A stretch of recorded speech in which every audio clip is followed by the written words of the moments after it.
Especial COVID-19 en la emergencia.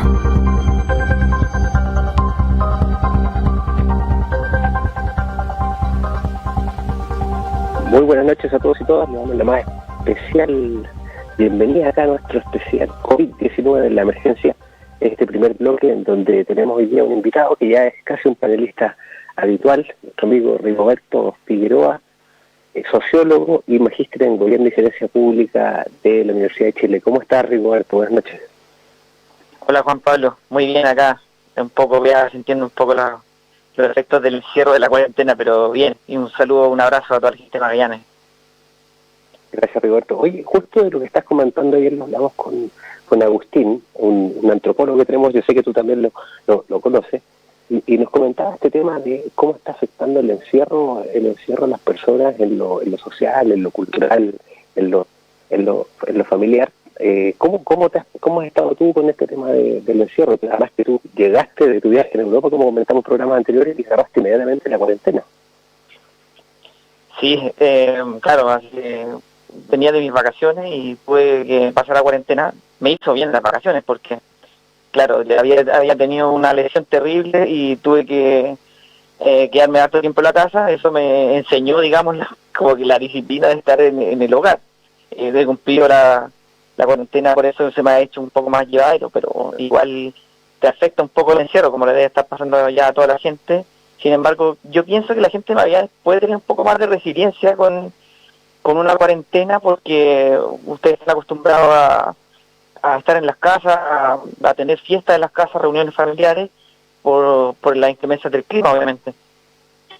Sí, un poco lo complicado es que estamos encerrados en las casas, pero sin fiestas, y ese también es un tema. Antes, como dices tú, se comparte mucho acá en Magallanes, en los patios de las casas, los quinchos, las cocinas magallánicas, pero eso está un poco de lado. Rigo, pasando al tema ya puro y duro que nos convoca, ¿cómo has visto que se ha estado dando el contexto internacional con respecto al COVID-19? ¿Qué nos puedes comentar de nuevo al respecto, novedoso? Bueno, el contexto internacional siempre ha estado bien movido, y la relevancia de estar viendo lo que está pasando en el mundo es que nosotros podemos ver, anticipar algunas políticas que podrían servirnos, ya sea a nivel país o a nivel local. Estamos diciendo que ya los contagiados en el mundo totales por el COVID-19 son 2.200.000, entonces es una cifra bastante alta, y que lamentablemente los muertos están siendo cercanos también a 150.000. Entonces esto ya es, bueno, esas son las cifras de la pandemia. Hace poco, hace 2 semanas eran 1 millón de contagiados, ya vamos en 2.200.000. Esto es una escala exponencial prácticamente de los contagios, y así se está viendo el mundo. ¿Qué pasa? ¿Cuál es el país que tiene la mayor cantidad de contagios hasta el momento reportados? Sigue siendo Estados Unidos, que se ha disparado y ya le saca como ventaja, si es que pudiéramos decir ventaja en esta situación un poco asiaga, pero ya van a 675.000 contagiados, más de 675.000. Lo tienen disparado el país norteamericano, y lo malo es que también tienen 34.000 muertes, más de 34.000 muertes. También se está alejando, y segundo ya va España. Así que, bueno, te voy a hacer ese contexto de cómo va más o menos los países. España tiene 84.000 contagiados, tercero viene Italia, que Italia había tenido ya el brote más grande, 168.000 con 22.000 muertos. Después viene Francia con 165.000, lamentablemente también 17.000 muertos. Alemania viene quinto con 137.000, el Reino Unido sexto con 103.000, China con 82.000, ya vamos a hablar de los casos de China, Irán, Turquía, y el top 10, digamos, de esta infame lista es Bélgica. Chile, para recordar cómo vamos nosotros con el contexto internacional, hasta el día de hoy el ministro Mañalich y el subsecretario Zúñiga dijeron que iban 8.807 casos de contagio acumulados a la fecha. De un día hasta el día de ayer aumentamos mucho, aumentamos 534 casos más, y 11 lamentables muertes que ya elevan a la cifra a 105 fallecidos. Eso más o menos para decir el contexto internacional solamente en cifras, Juan Pablo. China, me comentaste que ibas a hacer cuando hablaste de China dijiste, después vamos a volver a eso. Cuéntanos un poco, China, este país que ayer hablamos con Agustín, un antropólogo, sobre el tema de China en profundidad, pero más que nada de lo cultural, de lo social y de esta discriminación, este racismo que hoy día se vive en muchos países con respecto a ellos como posibles causantes del coronavirus. ¿Qué tienes para contar de esta República del Oriente? Mira, sí, a mí lo que me ha gustado del análisis que hiciste tú desde los primeros programas es que separamos, digamos, el mundo oriental con el mundo occidental, que esa es la división que más no hace sentido, digamos, en cómo se han llevado a cabo estas políticas. ¿Y por qué te digo esto? Porque son sociedades más restrictivas y tienen más controlados los ciudadanos. Entonces, algunas políticas como bien digamos, de televigilancia han funcionado, cosas que no se pueden hacer en democracias más liberales como las que tenemos nosotros. También voy a hablar del caso a propósito de democracias liberales, está el caso de Suecia y también de Holanda, que han dicho, más o menos con algunos matices obviamente, han dicho como la cuarentena es voluntaria, no salgan, y no les ha dado muy buenos resultados, incluso que son países del primer mundo que uno piensa que Europa es más disciplinado, no ha pasado nada. Los números se están pareciendo bastante a los italianos, de hecho, a los de Italia. Entonces, bueno, hablando de lo de China, hay un artículo que salió en el New York Times de Estados Unidos, obviamente que sigue esta disputa geopolítica, en donde dicen, ¿por qué los chinos? Y acá en la tabla que yo les acabo de mencionar, China va en el 7º lugar de contagiados ya. Entonces, están cuestionando esos datos porque tiene 82.000 y 4.000 muertos, eso no se cree mucho, y los datos que entregó China, digamos con fechas, cuando había un disparo en las cifras, cuando había un spike, los gringos le llaman spike, como una punta en los gráficos, pasaban cosas. ¿Y qué es lo que pasaba?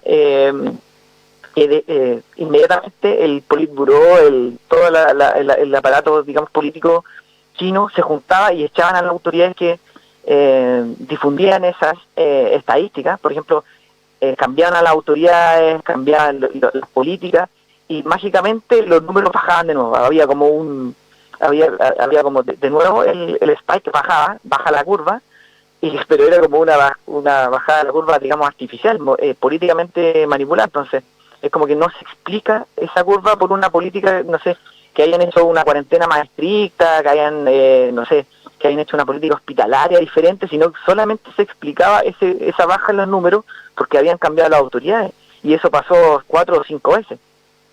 Entonces, ¿qué pasó también con los datos los modelos que tenía Estados Unidos para prevenir este virus, que venían de Italia y de China? Empezaron hasta la fecha deberían haber tenido 65.000 muertos hasta el día de ayer, y van 34.000. Entonces tuvieron que ajustar por lo menos 4 o 5 veces los modelos porque se dieron cuenta de que las cifras chinas y las italianas no tenían buenas mediciones, o no lo estaban resultando con los que tenían ellos.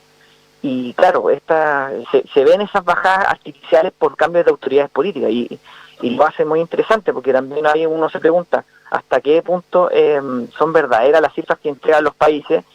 Hagamos la bajada de inmediato nosotros. Son buenas las cifras que estamos diciendo al país. Nosotros realmente tenemos 8.807 casos, porque también salió un artículo de la Sociedad de Microbiólogos que hasta la semana pasada cifra la cifra real de contagiados por cómo se comportan los virus en 30.000 personas. Entonces ya deberíamos, como la curva tú sabes que es exponencial, ya deberíamos tener 40.000 más o menos, y todavía estamos diciendo que son 8.800. Claro que también ahí tendríamos que ver cuántos son asintomáticos que no van al hospital, pero más o menos ese es el contexto internacional, Juan Pablo. Han pasado hartas cosas, no sé qué bajada le puede hacer tú también al caso de Magallanes, o también tengo hartas otras historias que han pasado en países. Bueno, no, Magallanes ya estamos en la tercera semana de cuarentena. Los casos igual se han comportado de una forma bien parecida a los de Chile. Tenemos subidas estrepitosas, de ahí después tenemos bajadas también muy importantes, y volvemos a subir, pero el tema es que no logramos por lo que mi percepción, aplanar la curva. Mucho se está conversando de la efectividad de esta cuarentena total, si es que hay tantos salvoconductos. Llegamos días en que hubo incluso 14.000 salvoconductos. Entonces, también está la posibilidad de hacer un poco más restrictiva esta cuarentena total, pero también hay voces que están ya empezando a comentar de estos temas de volver a clases, de que algunas empresas empiecen a funcionar nuevamente y otras cosas. Entonces, eso, Rodrigo, por el lado de Magallanes, y un poco también hacerte la consulta con respecto a Estados Unidos. Ya hablamos, dijiste, esta diferenciación del oriental y el occidental. ¿Qué es lo que pasa con Estados Unidos? El águila, como lo hablamos en ese momento, el águila y el dragón. Claro, y siguiendo con eso, siguiendo, digamos, con lo que pasa internacionalmente, Estados Unidos no ha podido ajustar sus medidas. Tú sabes que también, como contexto, se hizo un informe Ferguson que llegó al escritorio de Boris Johnson. También vamos a hablar de Boris Johnson, el primer ministro de Inglaterra, del Reino Unido. El informe Ferguson decía más o menos cuántas personas iban a estar contagiadas, cuándo se iba a saturar los sistemas de salud y iba a empezar a morir la gente. Entonces, este informe llega a los escritorios de Trump y en realidad de todos los mandatarios más poderosos del mundo, y tienen que decir, pues hay un trade-off ahí que es como, mira, la economía igual se va a parar porque voy a tener los sistemas de salud colapsados. Entonces, ¿qué hago? ¿Acepto muertos? ¿Cómo me va a percibir la ciudadanía con esta tasa de letalidad? ¿Cómo puedo seguir con la economía funcionando? Entonces ellos tuvieron que tomar decisiones. En su momento el Reino Unido tomó una decisión que era las personas que no son viejas pueden seguir transitando y todo lo demás, y tuvieron unas tasas de contagio pero gigantesca. Entonces después se decretó la cuarentena.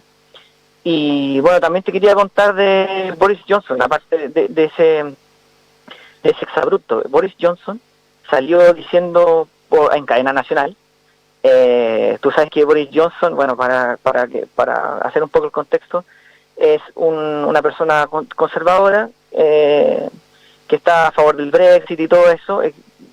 Como es conservador, quería recortar presupuestos de hospitales públicos y cayó enfermo de COVID gravemente, estuvo con ventilador mecánico, estuvo en la UCI, y lo salvaron el personal del hospital público, y sale diciendo un discurso que es desgarrador. O sea, uno lo ve y de verdad la emoción es genuina. Boris Johnson sale diciendo, primero que todo, sale agradeciendo de memoria todos los nombres de pila de las personas que lo atendieron, de los enfermeros, de los paramédicos, de los doctores, y muchos de ellos eran inmigrantes portugueses, inmigrantes, no sé, del Medio Oriente, y les estaba diciendo su nombre, así como a Phil, a Anne, así como se lo sabía de memoria, que ellos son el corazón latiente, digamos, de toda la economía y del país, del NHS, que se llama el hospital público, la red de hospitales públicos. Entonces, como que se da vuelta porque lo salvan a él mismo. Entonces las políticas también han cambiado un poco en ese sentido. Ya no van a haber recortes a hospitales, y cambió también la política en Inglaterra, en el Reino Unido, de que también tenían que hacer cuarentena porque tenían muchos casos.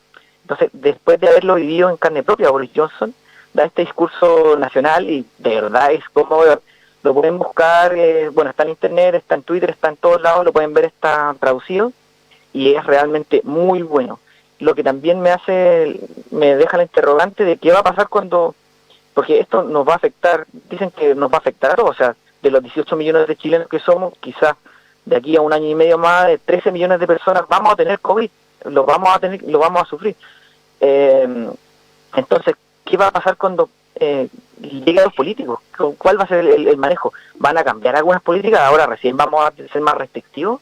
Yo me hago esa pregunta, y también se le hago a los teleauditores de Radio Polar. O sea, ¿qué es lo que va a pasar? En el primer programa yo dije que cuando el malestar golpeaba nuestra puerta, como que empezábamos a reaccionar. O sea, cuando perdemos el trabajo, cuando tenemos un familiar contagiado, cuando vemos cifras en la tele, porque de repente las otras realidades de los países como que nos son un poco ajenas, ¿verdad?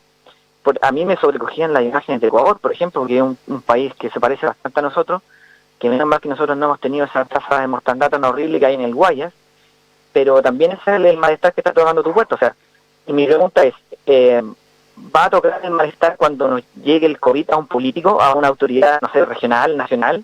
¿Van a cambiar las políticas? Esa es mi pregunta que yo les dejo votando, digamos. Ayer hablábamos de eso con Agustín, que nos comentaba esta teoría del shock del miedo también, y de que efectivamente hicimos ese análisis. Cuando se partió en China, todos lo veíamos como algo lejano, todos seguimos haciendo nuestra vida normal, después pasó a Europa, de Europa a Estados Unidos, de ahí después llegó a Latinoamérica, llegó a Brasil, de ahí después empezó a bajar, y a medida que se iba acercando, a medida que fueron cambiando incluso las noticias, este tema que al principio era solamente un virus que afectaba a gente con enfermedades crónicas y adultos mayores, de ahí después empezaron a aparecer los primeros casos con gente joven, y cuando ya creo que todos nos vimos de que éramos posibles contaminados y que efectivamente nos podía causar un daño increíble, empezaron realmente este shock del temor. No sé cómo ves tú también eso y cómo se está dando en Europa, por ejemplo, que tú del top 10 que nos dijiste, lamentablemente hay países europeos importantes y varias de las potencias, que sino por decir las principales potencias europeas, están inmersas hoy día en esta pandemia a full. Claro, sí, lamentablemente ya los números se han disparado desde esas 10 naciones que te dije, ya se han disparado. O sea, es Europa, es Estados Unidos y algunos del Oriente Medio como Turquía e Irán, que también se les descontroló. También hacer digamos el alcance de que Turquía es eurásico, o sea, también tiene una parte europea, y en Irán la mezquita, el Islam también ayudaron a propagar todo esto. Cómo se hace la bajada también de lo que pasa en esos textos en Chile, en la desobediencia que ha tenido parte de la iglesia evangélica en seguir realizando cultos. O sea, después de la prohibición de que se junten más de 50 personas, igual ellos se han seguido juntando, porque la iglesia evangélica tiene cómo se mueve la iglesia evangélica son a través de pastores carismáticos que no siempre son muy obedientes a las autoridades, ni siquiera entre ellos mismos. ¿Sí? Ellos mismos tampoco no tienen una sola línea que seguir, sino que se basan, digamos, en la dominación carismática, como se trata en sociología, de ciertos líderes que tienen un enganche emocional, religioso con las personas, que conectan muy fuerte con ellas. Entonces, las personas son realmente fieles, y si el pastor le dice que se realiza el culto igual, lo van a hacer de todas maneras. Pasando también a las emociones y cómo va el COVID, digamos, en cifras en Chile, te quería también decir, Juan Pablo, que salió una encuesta muy interesante de una consultora que se llama Activa Research. No sé si lo pudiste ver o si llegó algo de esto, digamos, a los titulares de Magallanes, pero también te puedo decir qué ha pasado, digamos, con las emociones de la gente, a propósito de lo que me decías de lo que había dicho el antropólogo. Sí, cuéntame un poco, porque han llegado bastantes encuestas. Ahora la bajada a Magallanes principalmente nosotros la esperamos día a día, después de que el ministro Mañalich hace el recuento nacional de parte de la Intendencia y su gabinete, y bueno, el Seremi de Salud y otros personeros. Pero sí, el tema de las emociones es un tema que todavía no ha tenido un desarrollo mayor, así que si nos puedes comentar un poco cómo está eso. Sí, es muy interesante, porque a propósito de lo que tú me decías, pues somos seres humanos, me decías, oye, ¿cómo estás tú en la cuarentena? ¿Cómo te has sentido? Yo también te decía cómo está la gente allá, cómo están los magallánicos, y acá se hace como se pregunta cuáles son las emociones que han sentido con esto del COVID, y las emociones, te lo voy a repasar al tiro, las emociones que más saltan ahora, y todos podemos, digamos, lo podemos corroborar. La primera emoción que salta, y la encuesta, lo que se dice la gente de manera espontánea, es que tiene miedo. El miedo es lo primero que salta. La segunda emoción es la inseguridad. Tercera, la angustia. Tristeza, lo voy a leer en orden. Tristeza, reflexión, esperanza, solidaridad, optimismo. Y cierra la lista como emociones más fuertes y más positivas. O sea, odio, ilusión y alegría. A mí me llama la atención alegría, no sé qué le alegra esto del COVID, pero también sale cerrando la lista. Sin embargo, hago el punto. la primera emoción es el miedo a las personas, pero muy dominante con respecto a las otras emociones, y después viene inseguridad y angustia, que también se relacionan con el miedo, y también la tristeza viene después. Finalmente es la reflexión, que es claro, la introspección. Yo también he estado bastante reflexivo, digamos, en el encierro, y todos hemos estado reflexivos, o sea, porque sabemos que el mundo va a cambiar, no sabemos lo que va a venir después, nos gusta hacer conjeturas sobre lo que va a venir en el futuro, más o menos para racionalizar todo, porque el ser humano es así, trata de buscarle sentido a todo, a la vida, a la muerte, y está muy interesante eso, pero, o sea, dominando todo el espacio del espectro de emociones, el miedo, así como sin ninguna competencia, digamos, Juan Pablo. Bueno, Rigoberto, ojalá que eso vaya cambiando a medida que podamos ir aplanando la curva y la gente tenga un poco más de certidumbre, no solo en lo de salud, sino que también en lo económico, en lo social, en lo laboral. Te agradecemos, Rigoberto Figueroa, sociólogo y magíster en Gobierno y Gerencia Pública, por estar con nosotros esta noche. Te hemos invitado, como siempre, ya como un panelista estable de este programa para las próximas semanas.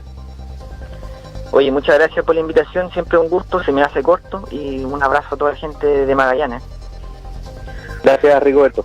Vamos cerrando este primer bloque del especial COVID-19 en la emergencia. Los dejamos invitados también este sábado y este domingo a la campaña Magallánico, Apoya Magallánico. La estaremos haciendo en el primer piso de la Cámara de Comercio Detallista, Pedro Montt 919, casi llegando al Octavio Navarro, para que, si es que sale con un salvoconducto a comprar, pueda sacar una cosita más, un kilo más de harina, unos fideos, un arroz, un aceite, y pueda pasar a dejarlos ahí. Si no, estamos por distintos medios viralizando también la campaña que estamos haciendo para poder donar en efectivo, y estamos ya trabajando para ver si es que tenemos un equipo de personas que puedan ir a buscar estos alimentos a sus casas. Síganos por el Instagram, Magallanes_organizado, y quédese con nosotros porque ya vamos a un segundo bloque con Claudio Lara, cientista político. Disculpe. Muy buenas noches.